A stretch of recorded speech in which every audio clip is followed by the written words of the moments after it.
Uya ndini mai vatina. Hello. Makadini. Musha uyu. Ndimi medium potseleto. Ndini. Wondi munodzisa tinashe. Wondi mai vatinashe. Mai vatinashe woni kufanana.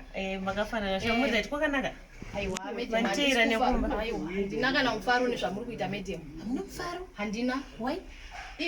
Homework yamakapa vana ya andini mazuva tinashe grade 5. Homework yemwana grade 5 eri yayo homework inoita semwana wokuUZT kuUniversity of Zimbabwe. Ipi yemaomerwa nechipi chacho imimi? Homework yamaiva pazvema capital city pani capital city of Zimbabwe. Tozviziva mwana Zimbabwe. Capital city of Zimbabwe iyi. Nei tinashe. Imoda kuti kuitire basa renyu maticha makagarawo muchingodla mari dzehurumende sichita basa kumba uku kana kuti mutori negiraji neni kuti makadomaka ini kwete mwana. Nei tinashe. Ichi capital city yeZimbabwe. Ichi capital city of Zimbabwe. South Africa.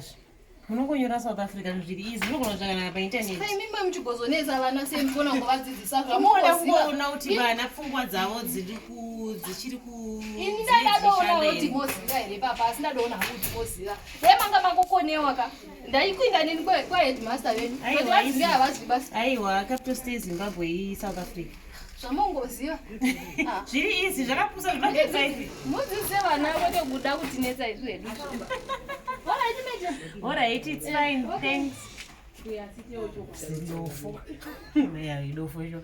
Kaza capital city yeZimbabwe. Komanje wachatadzana even.